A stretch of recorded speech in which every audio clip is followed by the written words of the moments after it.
আসসালামু আলাইকুম ওয়া বারাকাতুহু। হ্যালো বন্ধুরা, আশা করি সবাই আল্লাহর রহমতে ভালোই আছেন। আজকে আমরা পড়ব 24 নম্বর পর্ব।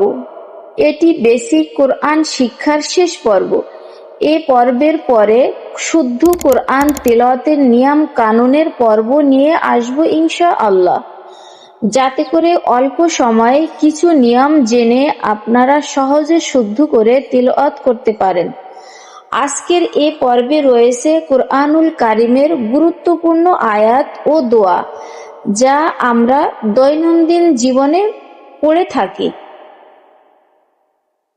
হাক্ক, এই হাক্ক শব্দটি আমরা 23 নম্বর পেজের লাস্টের আয়াতের দিক দিয়ে থাকার কথা ছিল, তবে ওখানে নাই, এখানে 24 নম্বর পেজের শুরু থেকে আসে।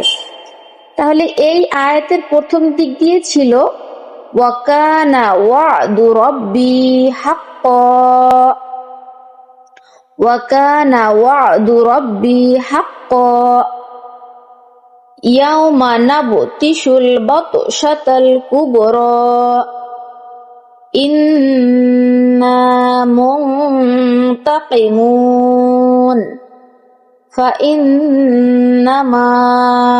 يسرناه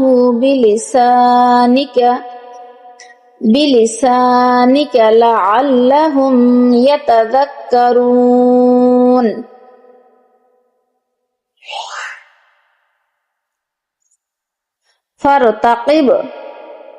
فارتقب إنهم مرتقبون، وجاءوا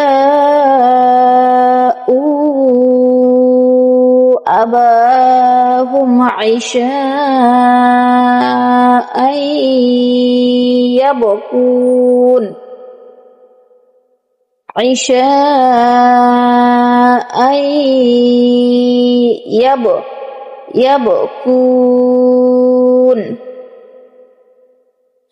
যেমন এখানে একটা দোয়া আছে, এই দোয়াটি হলো নবী মুসা আলাইহিসসালাম উনি পড়তেন, কারণ ওনার মুখে একটু জড়তা ছিল, তাই এই দোয়া পড়ে আল্লাহর কাছে দোয়া করতেন।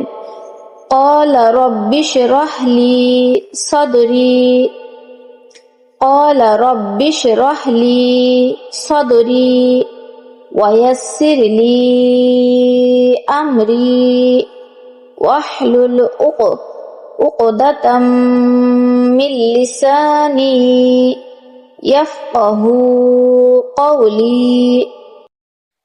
আবার এখানে আরেকটা দোয়া আছে, এটা হলো যেই দোয়া পড়ে আমরা আমাদের মা বাবার জন্য দোয়া করে থাকি। ওয়াকুর রব্বিরহামহুমা কামা রব্বায়ানি সগীরা, ওয়াকুর রব্বিরহামহুমা কামা রব্বায়ানি সগীরা। এখানে যেমন আরেকটা দোয়া আছে, যে দোয়াটা পড়ি আমরা নামাজ পড়ে মোনাজাত করি, মোনাজাত করার পরে যেই দোয়া পড়ে আমরা মোনাজাত শেষ করি, এই দোয়াটা পড়ি রব্বানা তাকাব্বাল মিন্না ইন্নাকা আনতাস সামিউল আলিম ওয়াতুব আলাইনা ইন্নাকা আনতাত তাওয়াবুর রহিম। আবার এই দোয়াটা ইব্রাহিম আলাইহিসসালাম এই দোয়াটা পড়তেন, ইসমাইল আলাইহিসসালামও কি এই দোয়াটা পড়ে আল্লাহর কাছে দোয়া করতেন এবং মোনাজাত শেষ করতেন।